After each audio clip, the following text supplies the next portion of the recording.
ये जब शिशुपाल प्रकट हुआ तो बुआ का ही लड़का था, 4 भुजाएं थी। तो इसके जन्म उत्सव के समय फिर श्री कृष्ण बलराम जी भी गए हुए थे। तो आचार्य ने जन्म कुंडली उस समय बाची कि महावीर होगा, ऐसा ऐसा सब वर्णन करते रहे और कहा ये उन्हीं के हाथ से मारा जाएगा जिसकी गोद में डालने पर इसकी 2 भुजाएं हट जाएंगी। तो वहां जितने आए हुए थे रिश्ते नातेदार, समाज के श्रेष्ठ श्रेष्ठ जन, सबकी गोद में शिशुपाल को, और जे भी भगवान श्री कृष्ण की गोद में डाले 2 भुजाएं गिर गई। रो करके उनकी बुआ ने कहा कि मैं भिक्षा मांगती हूं कि मेरे बालक की आपके हाथ से हत्या नहीं होनी चाहिए, तो उनका 100 अपराध क्षमा करता हूं। तो उन्होंने सोचा 100 अपराध काहे को करेगा, का 100 अपराध तक मैं इसे बिल्कुल कोई दंड नहीं दूंगा, वचन देता हूं। ये जब से तोतली वाली बोलना शुरू किया तब से भगवान को गालियां देना शुरू किया था। इसका स्वभाव ही ये वैर, पूरा ऐसा वैर, भगवान को गालियां देता। जिस समय सब धर्मात्माओं राजाओं की सभा भरी हुई थी और भगवान श्री कृष्ण की अग्र पूजा हुई, सब तो सह गए, शिशुपाल खड़ा हो गया और ऐसे कटु वचन बोले। महाभारत में लिखा, हमने स्वाध्याय में पढ़ा था, ऐसे कटु वचन बोले कि कोई भी नाराज हो जाएगा उससे। तो पहले भीमसेन खड़े हुए और कहा कि अपने बड़ों का सम्मान करना सीख, चूंकि भाई ही लगता है, जैसे कुंती बुआ ऐसे भगवान की वो बुआ का दूसरा है, ये लड़का है। सम्मान करना सीख, अगर तू ऐसे ही बोलता रहा तो यही मैं तेरा गला काट दूंगा। ऐसे कहा, बैठ जा ब्रकोदर, बहुत खाने वाला, तू क्या मेरे से लड़ेगा। भगवान ने भी इशारा कर दिया। जब देखा कि ये बोलता ही चला, भीष्म जी खड़े हुए और भीष्म जी ने कहा, मैं श्री कृष्ण के चरण आसक्ति चित्त वाला हूं, अगर अब एक भी शब्द यहां बोला इसने तो मैं किसी की नहीं सुनूंगा, इसको नष्ट कर दूंगा। और दोनों सभाओं के सर पर पैर रखता हूं, जो श्री कृष्ण का विरोध करे उसके लिए मैं पर्याप्त हूं। भगवान ने कहा, चुप रहो, शांत रहो, सबको बैठा ला।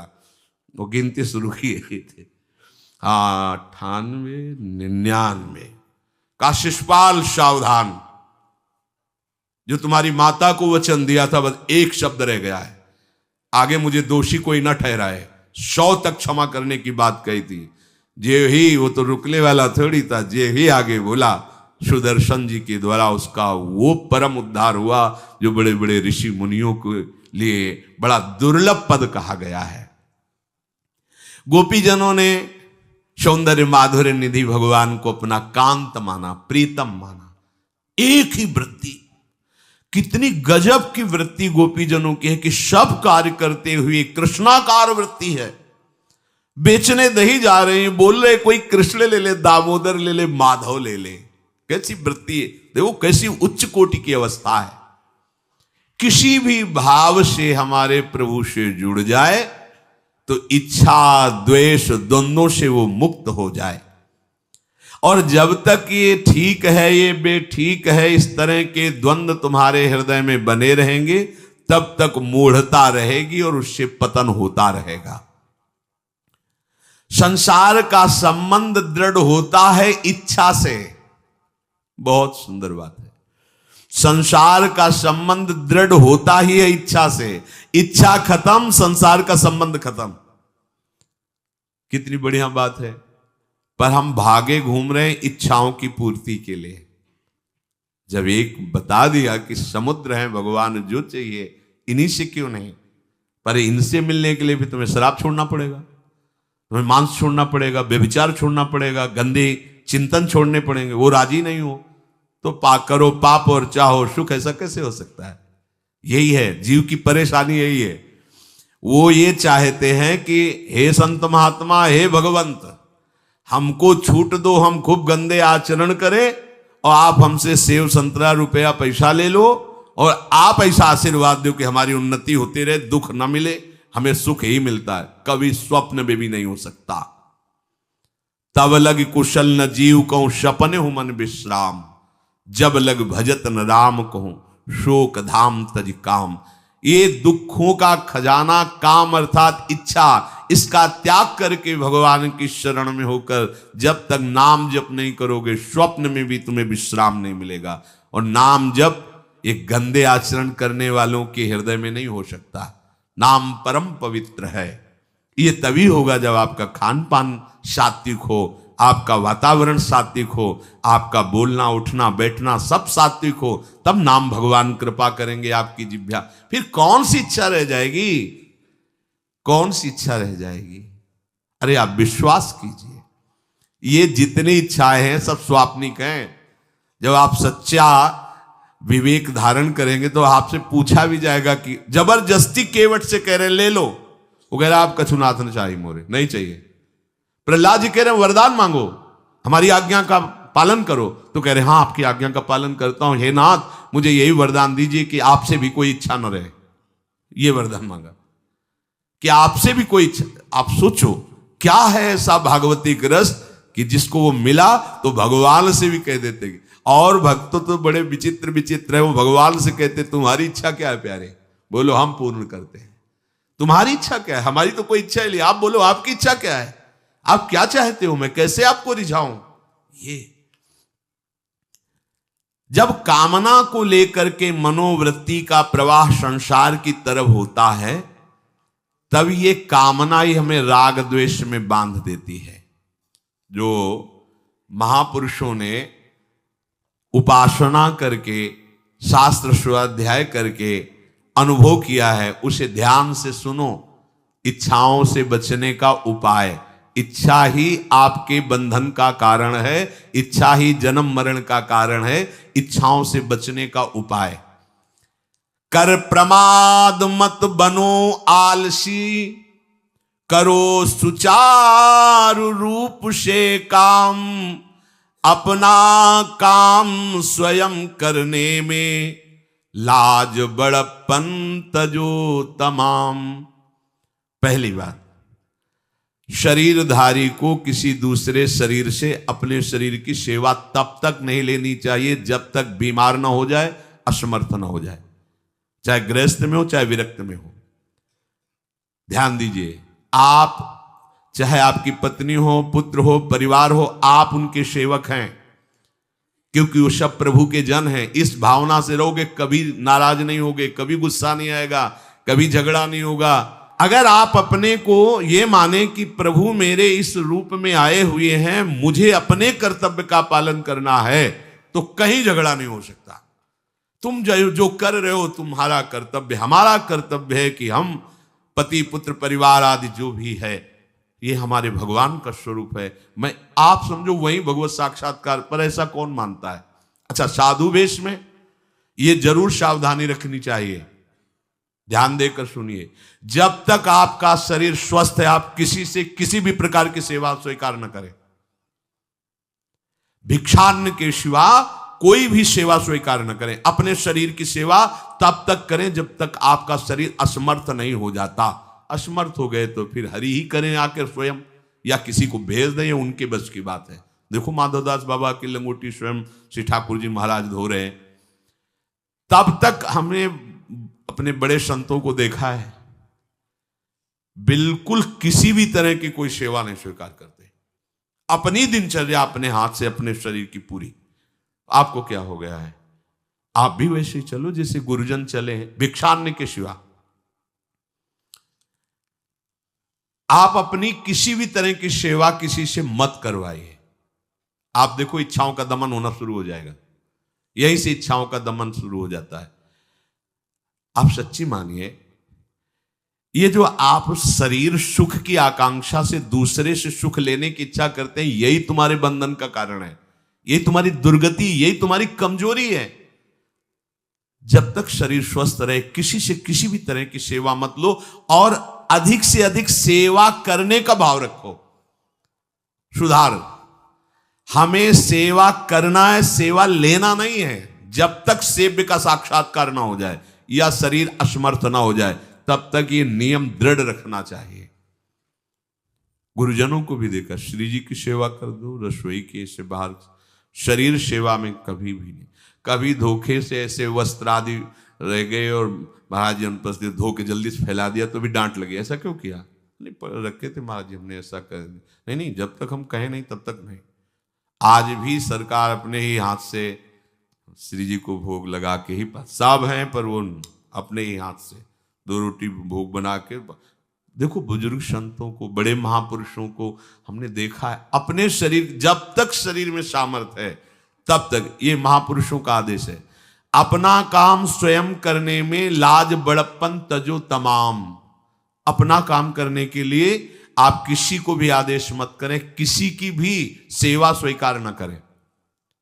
हाँ, हमें भूख लगेगी तो रोटी मांग लेंगे जाकर के, क्या जरूरत है हमें किसी की सेवा स्वीकार करने की? मांगो, खाओ, खूब भजन करो, सत्संग करो, कम खर्चे वाला जीवन रखो। जरूरत क्या है? जो जरूरत है गली चलते दे देंगे भगवान, विश्वास करो, गली चलते दे देंगे। विरक्त गृहस्थ धर्म पूर्वक कमाओ, जितनी आवश्यकता प्रभु दे देंगे। ऐसा कोई त्रिभुवन में नहीं जिसकी आवश्यकता की पूर्ति न होती हो। अनावश्यक तुम्हारी मांगे जो हैं वही तुम्हें दुख दे रही हैं। आवश्यक व्यवस्था सबको भगवान दिए हुए हैं, अनावश्यक मांग के लिए तुम्हें फिर फंसना होगा। ये तुम्हारी अनावश्यक मांगे हैं, ये हो जाए, वो हो जाए, वो जो आपको जीवन जीने के लिए जरूरी है, धर्म पालन के लिए जरूरी, वो बिना मांगे भगवान दे रहे हैं सबको। देख लो। हाँ, आप कि भाई हमको उस परिकर में रहना है, उस कोर्ट से रहना है, वो सब वीआईपी, तो हमको भी उस कोर्ट का, ये मांगे हैं तुम्हारी। तुम्हारा प्रारब्ध जितना है उतना तुम्हें मिलेगा, जो आवश्यक है वो तुम्हें मिलेगा। अनावश्यक मांगे करोगे फंसोगे, अधर्म में कूदना पड़ेगा तुम्हें।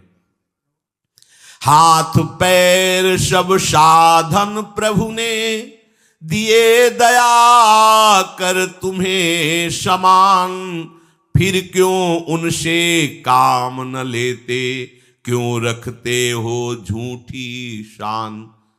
तुम्हारी सेवा के लिए तुम्हारे पास हाथ है, तुम्हारे चरण है, तुम्हें बुद्धि दी है, दूसरे से क्यों सेवा स्वीकार करते हो? प्रभु ने दया करके उद्धार के लिए तुम्हारे पास पूरी सामग्री दे दी, उसका प्रयोग करो। तन मन दोनों का हित करता, निश्चय शारीरिक श्रम युक्त। देखो ये है, जिसने अपना परम मंगल ठाना है वो शरीर को कभी प्रमाद में नहीं रखता, चाहे गृहस्थ हो चाहे विरक्त हो। ये आलस्य प्रमाद किसी के लिए भी ठीक नहीं है।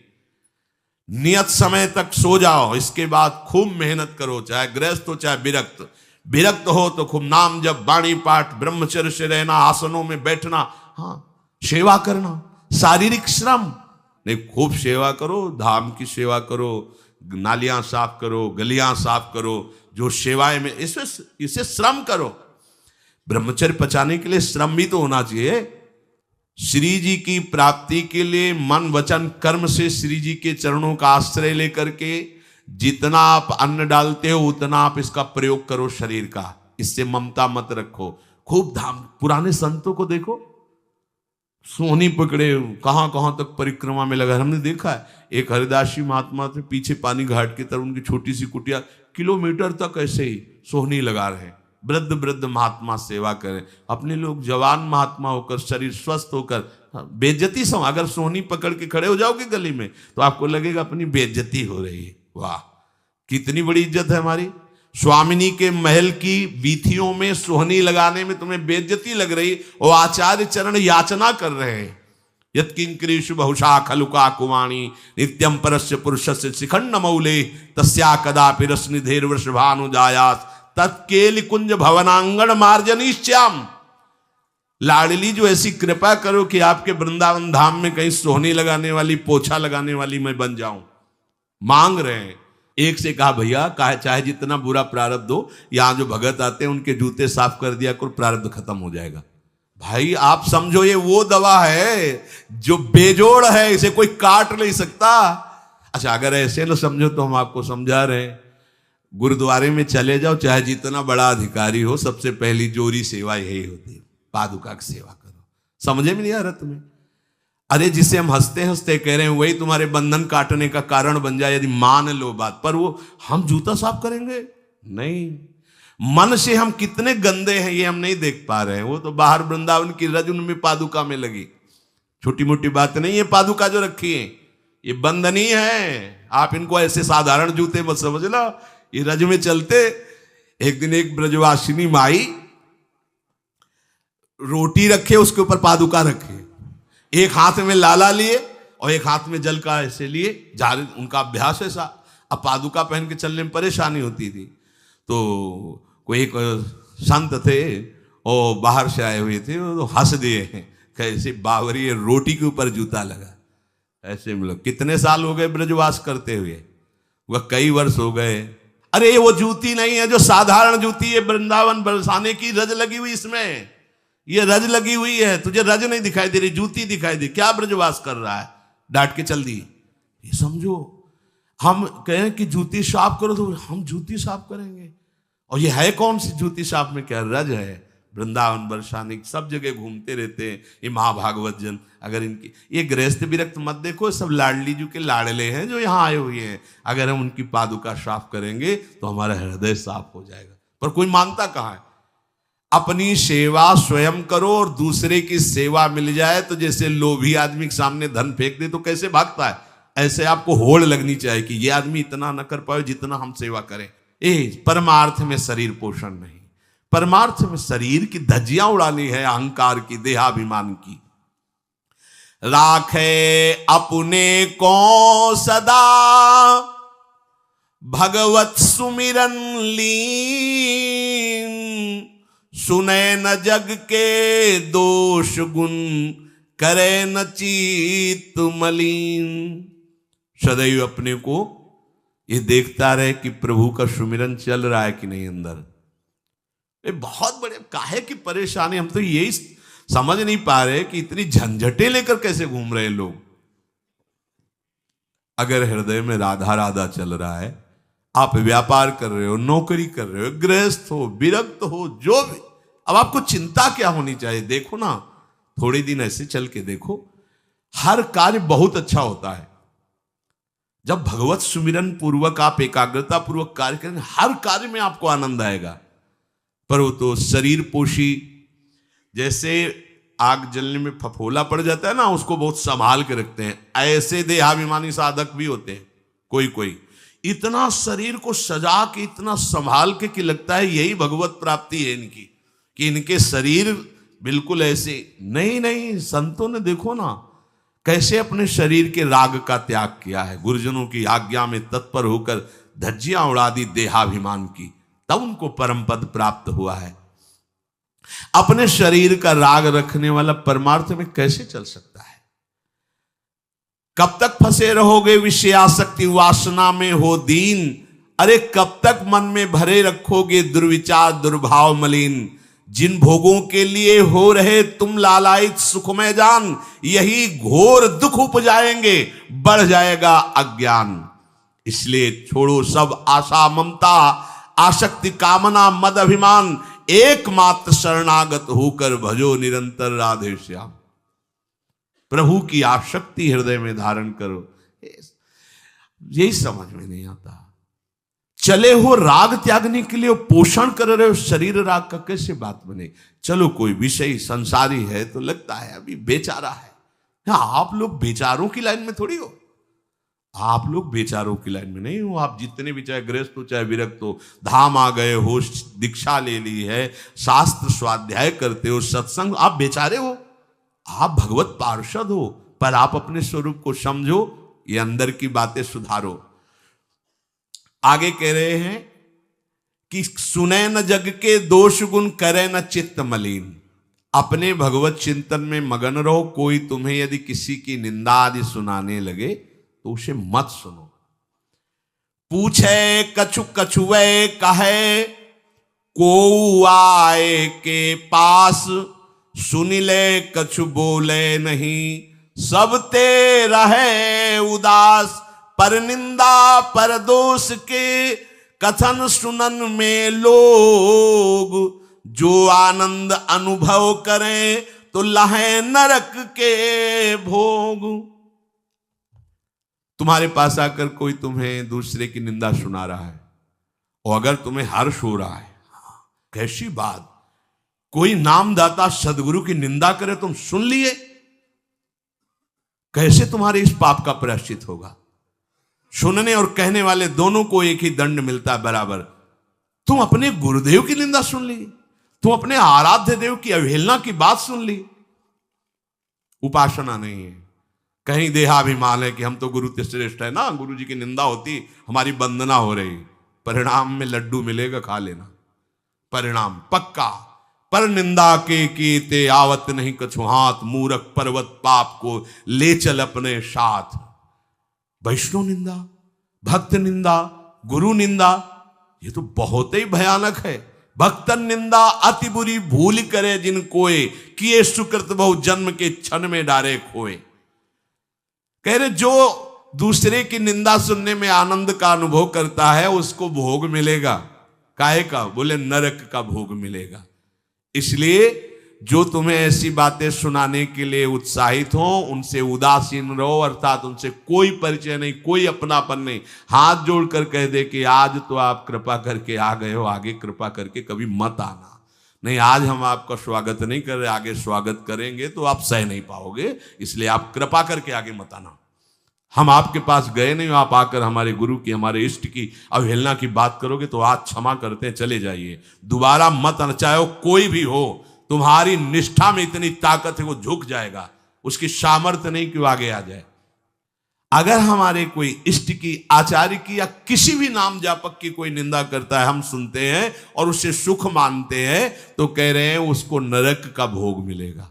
नहीं, हमें जिस मार्ग में चलना है, हमें अपने आराध्य देव की प्रति प्रीति प्राप्त करनी है। और प्रीति प्राप्त होती, कोई भी राम कृष्ण हरि शिव बोले, सबके चरणों में हमारा नमन है, सबकी चरण धूले हमारे माथे पे। निंदा करना, अरे सब जगह भगवान है, ये बात देखने के लिए तो हम चले, हम निंदा स्तुति। अगर कोई हमारा मित्र बनता है, हमारा निज जन बनता है, और हमको हरि गुरु इष्ट आदि की किसी भी तरह की कोई निंदा हमें बिल्कुल बर्दाश्त नहीं करना चाहिए और दूरी बना लेनी चाहिए, कभी उससे संभाषण नहीं करना चाहिए।